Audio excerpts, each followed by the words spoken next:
يا أيها الذين آمنوا اتقوا الله وقولوا قولا سديدا يصلح لكم أعمالكم ويغفر لكم ذنوبكم ومن يطع الله ورسوله فقد فاز فوزا عظيما. السلام علیکم ورحمۃ اللہ وبرکاتہ. الحمد للہ رب العالمین حمد الشاکرین والصلاة والسلام علی خیر البریۃ محمد وعلی آلہ الطیبین الطاہرین. لا الہ الا اللہ وحدہ لا شریک لہ لہ الملک ولہ الحمد وہو علی کل شیء قدیر. اما بعد فاعوذ باللہ السمیع العلیم من الشیطان الرجیم من حمدہ ونفخہ ونفثہ. بسم اللہ الرحمن الرحیم. یا ایہا الذین آمنوا کتب علیکم القصاص فی القتلى الحر بالحر والعبد بالعبد والانثى بالانثى فمن عفی له من اخیہ شیء فاتباع بالمعروف واداء الیہ باحسان ذلك تخفیف من ربکم برحمہ فمن اعتدى بعد ذلك فله عذاب علیم. سورہ بقرہ آیت 178 کی تلاوت کی گئی ہے. نداۃ الرحمن لأہل الایمان، یعنی اللہ سبحانہ و تعالی نے اہل ایمان سے جو خاص خطابات فرمائے ہیں، ترتیب کے اعتبار سے یہ 34 آیت بنتی ہے. اللہ سبحانہ و تعالی نے اس آیت میں خاصتاً اہل ایمان کو پکارتے ہوئے بڑی اہم ہدایات دی ہیں. اللہ نے کہا، اے وہ لوگوں جو ایمان لائے ہو، تم پر مقتولوں کا قصاص واجب کر دیا گیا ہے، لکھ دیا گیا ہے. آزاد کے بدلے، غلام کے بدلے، اور عورت کے بدلے قتل کی جائے گی. ہاں، جس کسی کو اس کے بھائی کی جانب سے معافی مل جائے تو اسے اچھائی کی اتباع کرنی چاہیے اور احسان کے ساتھ اسے دیت ادا کر دینی چاہیے. یہ اللہ سبحانہ و تعالی کی جانب سے تمہارے لیے تخفیف ہے اور رحمت ہے. پس جو کوئی دیت ادا کیے جانے کے بعد زیادتی کرے، ظلم کرے، تو ایسے انسان کے لیے دردناک عذاب ہے. اس آیت میں اللہ سبحانہ و تعالی نے قصاص کے احکامات بیان فرمائے ہیں. قصاص کے احکامات کیوں بیان کیے گئے ہیں؟ تو یہ بات سمجھنے کے لیے ہمیں یہ سمجھنا پڑے گا کہ شریعت اسلامیہ نے انسانی زندگی کی 5 اہم ضرورتوں کو تحفظ بخشا ہے: دین،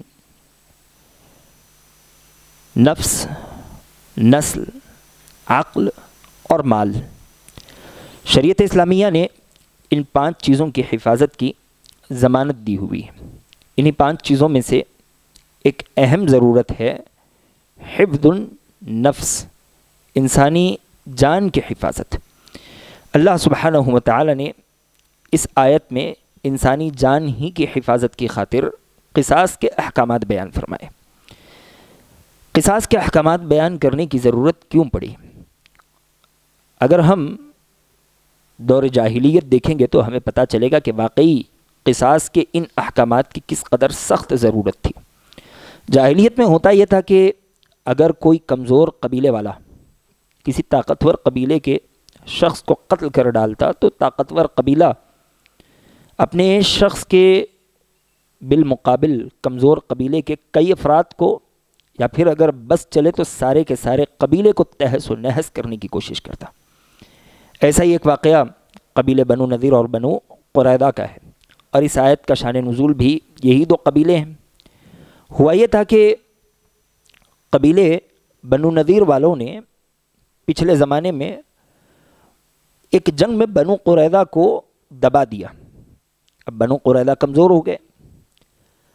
اب ان کے درمیان یہ بات طے ہو گئی کہ اگر بنو نذیر کا کوئی آدمی بنو قریظہ کے کسی آدمی کو مارتا تو صرف 100 وسق کھجور دیتا اور آزاد ہو جاتا، اور اگر بنو قریظہ کا کوئی آدمی بنو نذیر کے کسی آدمی کو مارتا تو بدلے میں اسے قتل کر دیا جاتا۔ یعنی آپس میں بدلے کی کوئی کسوٹی ان کے پاس موجود نہیں تھی۔ اللہ سبحانہ و تعالی نے اسی وجہ سے قصاص کے احکامات نازل کیے کہ جو انسان قتل کرنے والا ہے یعنی قاتل ہے، بدلے میں قاتل ہی کو مارا جائے گا۔ اب قاتل کا گناہ کسی اور کے سر پر بھی لادا نہیں جائے گا، اب قاتل کی وجہ سے دوسرے لوگوں کو بھی ناحق قتل نہیں کیا جائے گا۔ اس سلسلے میں یہ تفصیل ہے کہ اگر کسی کے قتل میں ایک سے زائد افراد ملوث ہوں تو قصاص کے طور پر جتنے افراد ملوث ہوں ساروں کے ساروں کو قتل کر دیا جائے گا۔ عمر رضی اللہ تعالیٰ عنہ کے دور میں آپ نے ایک انسان کے قتل میں 5 یا 7 آدمیوں کا قتل کر دیا۔ قصاص میں اتنے لوگوں کو مار دیا گیا، لوگوں نے اعتراض کیا۔ عمر رضی اللہ تعالیٰ عنہ نے جواب دیا، لو تمالأ علیہ اہل صنعاء لقتلتهم علیہ، اگر اس انسان کی قتل کی سازش میں سارے کے سارے اہل صنعاء بھی شریک ہوتے تو میں اس ایک انسان کے عوض سارے کے ساروں کو قتل کر ڈالتا۔ اللہ سبحانہ و تعالی نے قتل کا حکم دیا یعنی قصاص کا۔ اس کے بعد اللہ نے کہا فمن عفی لہ من اخیہ شیء، قصاص کا حکم ہے کہ مرد کو مرد کے بدلے، آزاد کو غلام کو غلام کے بدلے، عورت کو عورت کے بدلے قتل کیا جائے گا۔ یہ اللہ سبحانہ و تعالی کی جانب سے بتایا ہوا حکم، لیکن اللہ سبحانہ و تعالی نے ایک گنجائش اہل ایمان کے لیے اور رکھی ہوئی ہے کہ اگر تم بدلہ لینا نہیں چاہتے تو معاف کر سکتے ہو۔ اللہ نے کہا فمن عفی لہ من اخیہ شیء، اگر اس کے بھائی کی جانب سے کوئی چیز معاف کر دی جائے یعنی قصاص نہ طلب کیا جائے۔ اب یہ 2 طرح سے ہو سکتا ہے۔ اس کی پہلی شکل یہ ہے کہ اصلاً آدمی کہے کہ میں تمہیں اللہ کے لیے معاف کر رہا ہوں۔ دوسری شکل یہ ہے کہ آدمی کہے کہ میں تمہاری جان نہیں لوں گا لیکن مجھے دیت چاہیے۔ یہ کون مانگے گا؟ مقتول کے ورثہ، اس کے جو گھر والے ہیں، اس کے جو قریبی رشتہ دار ہیں، ان کو حق ہے کہ وہ اپنے قتل کیے جانے والے آدمی کے عوض یا تو قصاص طلب کرے یا معاف کرے یا پھر دیت طلب کرے۔ اللہ سبحانہ و تعالی نے معافی کا تذکرہ کیا۔ اگر تم میں سے کوئی کسی کو معاف کرے تو اس کے آگے کیا کرنا چاہیے اللہ نے بتایا۔ تو معافی 2 شکلوں میں ہو سکتی ہے۔ ایک اصلاً معاف کر دے کہ دیت بھی نہیں چاہیے جو ہم نے تمہیں اللہ کے لیے معاف کر دیا۔ دوسری شکل یہ کہ ہم تمہاری جان نہیں لیں گے، ہم تم سے قصاص کا مطالبہ نہیں کرتے لیکن ہمیں دیت چاہیے، اور ایک جان کی دیت 100 اونٹ بنتی ہے، اور اگر کوئی مزید زیادہ مانگے اور دینے والا اس پر بھی راضی ہو جائے تو اس پر کوئی اعتراض نہیں ہے۔ اللہ نے کہا وَأَدَاءٌ إِلَيْهِ بِإِحْسَانٍ، مقتول کے ورثہ نے تمہیں معاف کر دیا اور تم سے دیت طلب کی، تو اب تمہیں کیا کرنا چاہیے کہ احسان کے ساتھ، کہ تمہاری جان بخش دی گئی ہے، تمہیں جس قدر جلدی ہو سکے دیت ادا کر دینی چاہیے، اس لیے کہ مقتول کے ورثہ نے تمہارے ساتھ احسان کیا، اور احسان کا بدلہ احسان ہوتا ہے۔ هل جزاء الإحسان إلا الإحسان، احسان کا بدلہ احسان ہی ہوتا ہے۔ یہ نہیں کہ قاتل کو مقتول کے گھر والوں نے معاف کر دیا اور کہا کہ بس آپ دیت دے دو، اب یہ قاتل ٹال مٹول کرنے لگا، ہاں آج دیتا ہوں کل دیتا ہوں، آج گنجائش نہیں ہوئی پھر دے دوں گا، تو یہ احسان کا بدلہ احسان فراموشی ہوگی۔ اللہ سبحانہ و تعالی نے احسان کے بدلے احسان کرنے کا حکم دیا۔ اب اللہ نے ایک اور حکم دیا، اللہ نے کہا ذالک تخفیف من ربکم ورحمہ، یہ تخفیف اللہ سبحانہ و تعالی کی جانب سے تمہیں عطا کی گئی ہے، اور یہ اللہ کی جانب سے ایک عظیم رحمت ہے۔ اللہ کی جانب سے رحمت یہ ہے کہ اللہ سبحانہ و تعالی نے اس امت پر دیت کو حلال قرار دیا۔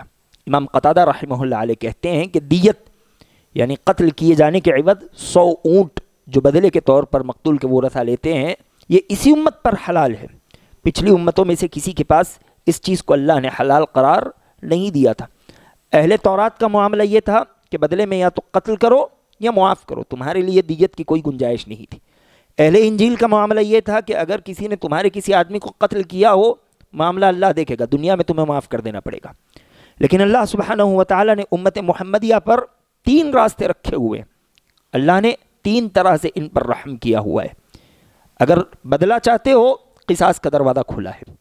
معاف کر دینا چاہتے ہو کلی طور پر بھی معاف کر سکتے ہو, اللہ نے یہ راہ بھی تمہارے لیے ہموار کر رکھی. نہیں قصاص نہیں چاہتے, کلی طور پر معاف کرنا نہیں چاہتے, دیت چاہتے ہو, دیت بھی اللہ سبحانہ و تعالی نے تمہارے لیے حلال کر رکھی ہے. تم بدلے میں عوض میں اگر دیت لینا چاہتے ہو تو تم دیت بھی لے سکتے ہو. اب دیت لینے کے بعد اللہ سبحانہ و تعالی نے کہا فَمَنِ اعْتَدَى بَعْدَ ذَلِكَ فَلَهُ عَذَابٌ أَلِيمٌ, یعنی مقتول کے ورثاء نے دیت تو لے لی کہ ہمارے آدمی کو تم نے قتل کر دیا, ہمیں 100 اونٹ چاہیے, 100 اونٹ کی قیمت چاہیے, اس نے ادا کر دیا, ہم نے لے لیا. اب لینے کے بعد ابھی بھی جو اندر کی آگ ہے وہ بھڑک رہی ہے. اب اس نے زیادتی کرتے ہوئے مقتول کو مار دیا. اللہ سبحانہ و تعالی نے کہا قاتل کو مار دیا, تو اللہ نے کہا فَمَنِ اعْتَدَى بَعْدَ ذَلِكَ فَلَهُ عَذَابٌ أَلِيمٌ. دیت لینے کے بعد اگر تم زبردستی سامنے والے کو یعنی قاتل کو مار دو گے پھر تمہیں سمجھ لینا چاہیے کہ اللہ سبحانہ و تعالی کا عذاب بڑا سخت ہے. اللہ پھر تمہیں دردناک عذاب میں ملوث کرے گا. اور یہاں پر ایک اور بات بھی ذہن نشین کر لینی چاہیے کہ قصاص صرف جان کے بدلے نہیں ہوتا بلکہ جسم کے جو دوسرے اعضاء ہیں ان کا بھی قصاص ہوتا ہے. اللہ سبحانہ و تعالی نے کہا وَكَتَبْنَا عَلَيْهِمْ فِيهَا أَنَّ النَّفْسَ بِالنَّفْسِ وَالْعَيْنَ بِالْعَيْنِ وَالْأَنْفَ بِالْأَنْفِ وَالْأُذُنَ بِالْأُذُنِ وَالسِّنَّ بِالسِّنِّ وَالْجُرُوحَ قِصَاص. اللہ سبحانہ و تعالی نے کہا کہ اللہ نے تم پر قصاص لکھ دیا, جان کے بدلے جان, آنکھ کے بدلے آنکھ, ناک کے بدلے ناک, کان کے بدلے کان, دانت کے بدلے دانت, اور زخم کے بدلے زخم کا بھی قصاص لیا جا سکتا ہے. اب یہ قصاص کیسے لیا جائے گا ہم اس پر آگے گفتگو کریں گے. آگے کی آیت میں اللہ سبحانہ و تعالی نے کہا وَلَكُمْ فِي الْقِصَاصِ حَيَاةٌ يَا أُولِي الْأَلْبَابِ لَعَلَّكُمْ تَتَّقُونَ. اے اہل ایمان قصاص میں یعنی بدلے میں مار دینے میں تمہارے لیے زندگی رکھی گئی ہے. یا اولی الالباب, اے عقل مندو, یعنی قصاص میں اللہ سبحانہ و تعالی نے زندگی کی بات کی. اب عام طور پر اس آیت کو لیے یہ اشکال اور شبہ پیش کیا جاتا ہے کہ جو مرنے والا تھا وہ تو پہلے ہی مر چکا ہے, اب جو مارنے والا ہے قصاص کے طور پر اسے بھی قتل کر دیا جا رہا ہے, دونوں زندگیاں ختم ہیں.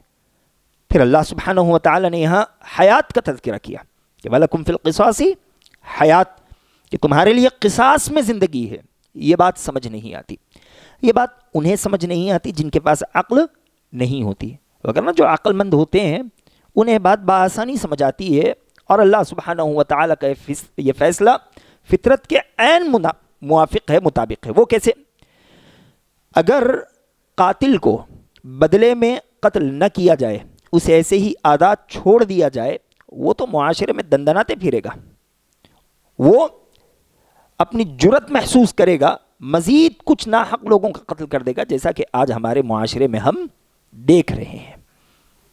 وہ زبردستی دوسروں کا قتل کرے گا, مظلوموں پر چڑھ دوڑنے کی کوشش کرے گا. اسی طرح وَلَكُمْ فِي الْقِصَاصِ حَيَات, کہ قصاص میں ہمارے لیے زندگی اس طور پر ہے کہ اگر قاتل کو انصاف کے طور پر قتل نہ کیا جائے تو مقتول کے جو ورثاء ہیں, مقتول کے جو گھر والے ہیں, ان کا خون کھولتے رہتا ہے, بدلے کی آگ ان میں پنپتے رہتی ہے. وہ بدلے میں ناحق 1 سے زائد لوگوں کو مار دیتے ہیں. اگر قاتل کو قتل کر دیا جائے تو مقتول کے جو ورثاء ہیں انہیں ڈھارس ملے گی, ان کے سینے کی آگ ٹھنڈی ہو جائے گی کہ ہاں ہمارے گھر والے کو جس نے مارا اسے بھی مار دیا گیا ہے, اب کوئی مسئلہ برقرار نہیں رہا. اگر یہ بدلہ نہ دیا جائے تو مرنے والے کے گھر والے مارنے والے کے گھر والوں سے لڑیں گے اور ایک جان کے عوض کئی جانیں داؤ پر لگ جائے گی. اس لیے اللہ سبحانہ و تعالی نے کہا وَلَكُمْ فِي الْقِصَاصِ حیات, قصاص میں تمہارے لیے زندگی ہے.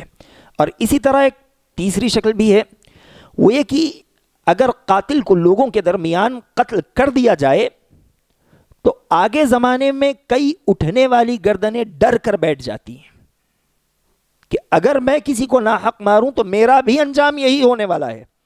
تو جرم کرنے والا ڈر جاتا ہے اور ڈر کر آگے زمانے میں یہ حرکت کرنے سے خود کو روک لیتا ہے. یہ 3 حکمتیں اللہ سبحانہ و تعالی نے کہا وَلَكُمْ فِي الْقِصَاصِ حَيَات, کہ اگر قاتل کو چھوڑ دیا جائے وہ کئی کو مار دے گا, اگر قاتل کو چھوڑ دیا جائے تو مقتول کے گھر والے قاتل کے گھر والوں کو مار دیں گے، یا قاتل کو ایسے ہی چھوڑ دیا جائے تو معاشرے کے دوسرے لوگ اسے اپنا آئیڈیل سمجھیں گے، اس کی طرح اور لوگوں کو مار کر بہادر بننے کی کوشش کریں گے۔ اب یہ دیکھیں کہ قصاص کے معاشرے پر اور فرد پر بڑے بہترین اثرات نمودار ہوتے ہیں۔ پہلا اثر یہ نمودار ہوتا ہے کہ معاشرہ جرائم سے پاک ہو جاتا ہے۔ جس معاشرے میں قصاص کا نظام ہو، آپ دیکھیں گے وہ معاشرہ جرائم سے کوسوں دور ہوتا ہے۔ میں نے ایک ڈیٹا نکالا جرائم کا کہ ہمارے سامنے ہندوستان کے جرائم ہیں قتل کے، امریکہ کے ہیں اور سعودی کے ہیں۔ یہ دیکھیں 2015 میں سعودی میں قتل ہونے والوں کی تعداد تھی 15,883، اور وہیں 2015 میں سعودی میں قتل ہونے والوں کی تعداد تھی 472۔ ہندوستان میں 2015 میں قتل ہونے والوں کی تعداد تھی 32,608۔ اب دیکھیں 2016 میں امریکہ میں قتل ہونے والوں کی تعداد تھی 17,413، سعودی میں تھی 419، ہندوستان میں تھی 28,918، 2017 میں امریکہ میں تھی 17,294، 2018 میں سعودی میں قتل ہونے والوں کی تعداد تھی 224، اور ہندوستان میں 29,017، اور 2019 میں امریکہ میں قتل ہونے والوں کی تعداد تھی 16,669، سعودی میں تعداد تھی 285، ہندوستان میں تعداد تھی 28,918۔ یہ فرق آپ دیکھ لیجئے کہ وَلَكُمْ فِي الْقِصَاصِ حیات، قصاص میں زندگی ہے۔ اور جس معاشرے میں قصاص ہوگا وہ معاشرہ گناہوں سے پاک ہوگا۔ یہ پہلا اثر ہے جو معاشرے پر اور فرد پر قصاص کا پڑتا ہے، کہ جس معاشرے میں قصاص ہو وہ معاشرہ جرم کے نام سے ڈرنے لگتا ہے، جرم سے پاک ہو جاتا ہے، اور جس معاشرے میں قصاص نہ ہو لوگ جانوروں کی زندگی بسر کرتے ہیں۔ امام ابن قیم رحمہ اللہ علیہ کہتے ہیں فَلَوْلَا الْقِصَاصُ لَفَسَدَ الْعَالَمُ وَأَهْلَكَ النَّاسُ بَعْضُهُمْ بَعْضًا، اگر قصاص نہ ہو تو ساری دنیا تباہ ہو جائے گی، لوگ آپس میں ایک دوسرے کو مارنے اور قتل کرنے لگ جائیں گے۔ اور قصاص میں بڑا امن و امان ہوتا ہے، اور امن ہزار نعمت ہے، امن سے بڑی کوئی نعمت انسانوں کے لیے نہیں ہوتی، اور قصاص میں اللہ سبحانہ و تعالی نے امن رکھا ہوا ہے۔ قصاص کا اثر معاشرے پر یہ پڑتا ہے کہ معاشرے میں عدل و انصاف قائم ہوتا ہے۔ سعودی کی کئی مثالیں ہمارے سامنے ہیں کہ بادشاہ کے خاندان سے بھی کئی دفعہ ایسا ہوا کہ کسی نے کسی کا قتل کیا تو بدلے میں اسے قتل کر دیا گیا۔ یہ معاشرے میں عدل و انصاف کی بہترین مثالیں قائم ہوتی ہیں، اور کمزور لوگوں کے ساتھ بھی عدل ہوتا ہے، کمزوروں کو مزید دبایا کچلا نہیں جاتا۔ اسی طرح فرد پر اور معاشرے پر قصاص کا یہ اثر ہوتا ہے کہ سزا صرف قاتل کو دی جاتی ہے، اگر قصاص نہ ہو تو سزا میں دوسرے کئی اور مظلوم بھی پس جاتے ہیں، جیسا کہ آج ہم خود ہندوستان میں دیکھتے ہیں اور ہندوستان کے علاوہ دوسرے کئی ملکوں میں دیکھتے ہیں۔ اور الجزاء من جنس العمل، جیسا کرو گے ویسا بھرو گے، قصاص ہمیں یہ قاعدہ بھی سکھاتا ہے۔ اسی طرح جو مقتول ہے، یعنی جسے پہلے ظالمانہ طور پر قتل کر دیا گیا، اس کے گھر والوں کو ہمت ملتی ہے، ڈھارس ملتی ہے، ان کے دل کو دلاسا آتا ہے۔ وگرنہ آپ دیکھیں آج ہمارے ملک میں کتنے ایسے مقدمے ہیں جن کے گھر والے چوراہوں پر آ کر روتے ہیں، ماں اپنے کلیجے کی ٹھنڈک راہوں پر تلاش کرتی ہے، کوٹ کچہری کے چکر کاٹتے کاٹتے ان کی سر کے بال سفید ہو رہے ہیں، لیکن انہیں انصاف نہیں ملتا۔ وہیں اگر قصاص کا قانون ہوگا، جس کے بچے کے ساتھ، جس کی بچی کے ساتھ زیادتی کی گئی، اسے سرعام لوگوں کے درمیان سزا دی جائے گی، تو جو مظلوم کے گھر والے ہیں ان کے دلوں کو ویسے ہی ٹھنڈک ملے گی، ان کے ساتھ ہمدردی ہوگی۔ اور اسی طرح قصاص گنہگار کی پاکی بھی ہے، قتل کرنے والے کا گناہ کوئی معمولی نہیں ہوتا، لیکن بدلے میں اگر اسے قتل کر دیا جائے تو اسی دنیا میں اللہ سبحانہ و تعالی اس کے گناہ کو پاک کر دیتا ہے۔ اب یہاں پر 3 شبہات ہیں جو عام طور پر قصاص کے موضوع پر اٹھائے جاتے ہیں۔ پہلا شبہ یہ ہے کہ قصاص میں اللہ سبحانہ و تعالیٰ نے کہا کہ زندگی ہے، حالانکہ یہاں پر تو جان ہی جا رہی ہے، مرنے والا تو پہلے ہی ختم ہو گیا، مارنے والے کی بھی زندگی چھین لی جا رہی ہے۔ تو ابھی اس کے 3 جوابات اوپر آپ کے سامنے دیے گئے۔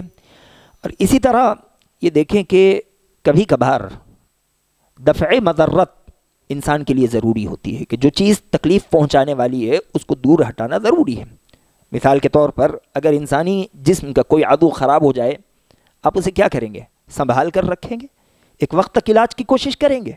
اگر علاج ممکن نہ ہو تو اسے کاٹنا پڑے گا۔ اگر آپ اسے نہیں کاٹیں گے تو آپ کا سارا جسم متاثر ہو جائے گا، وہ آپ کے جسم کو خراب کرنے کا ذریعہ بنے گا۔ عین ممکن ہے کہ اس عضو کی وجہ سے، انسانی جسم کے اس حصے کی وجہ سے انسان کی جان ہی چلی جائے۔ اسی طرح یہ بھی کہا جاتا ہے کہ قصاص محقق ہے، یعنی آدمی کو مار دیا جاتا ہے اور یہ کام ہو جاتا ہے، لیکن حیات والی جو بات ہے وہ متوہم ہے، یعنی صرف اندازے پر کہا جا رہا ہے کہ اسے مار دو معاشرے میں زندگی ہوگی۔ کیا یہ بات متوہم ہے؟ نہیں، یقینی ہے، مارو معاشرہ جیے گا۔ اس کی ایک مثال ابھی ہم نے آپ کے سامنے رکھ دی کہ امریکہ، ہندوستان اور سعودی ہمارے سامنے ہے۔ یہ متوہم بات نہیں ہے، مجرب ہے، تجربے کی بات ہے۔ قصاص میں قتل کیا جائے گا تو وہ معاشرہ امن و امان والا ہوگا، اس معاشرے کی کئی زندگیاں محفوظ ہو جائیں گی۔ اور اسی طرح تیسرا اشکال یہ پیش کیا جاتا ہے کہ جو قتل کرنے والے لوگ ہیں در حقیقت وہ دماغی مریض ہوتے ہیں، انہیں قتل کی نہیں بلکہ علاج کی ضرورت ہے۔ شریعت اسلامیہ نے اس کا تو پہلے ہی لحاظ رکھا ہوا ہے۔ اللہ کے نبی کریم صلی اللہ علیہ وسلم نے کہا رفع القلم عن 3 لوگوں سے قلم اٹھا لیا گیا، ان میں سے ایک کا اللہ کے نبی علیہ السلام نے ذکر کیا عن المجنون حتی یعقل، وہ انسان جس کی عقل نہ ہو، جب تک عقل نہ آ جائے اس سے حساب کتاب نہیں ہوتا۔ تو قصاص میں بھی دیکھا جائے گا کہ قاتل عاقل ہے یا غیر عاقل ہے، سمجھدار ہے یا عقل سے پیدل ہے، اس کا امتحان لیا جائے گا، اس کی جانچ کی جائے گی، اسے ایسے ہی مارا نہیں جائے گا۔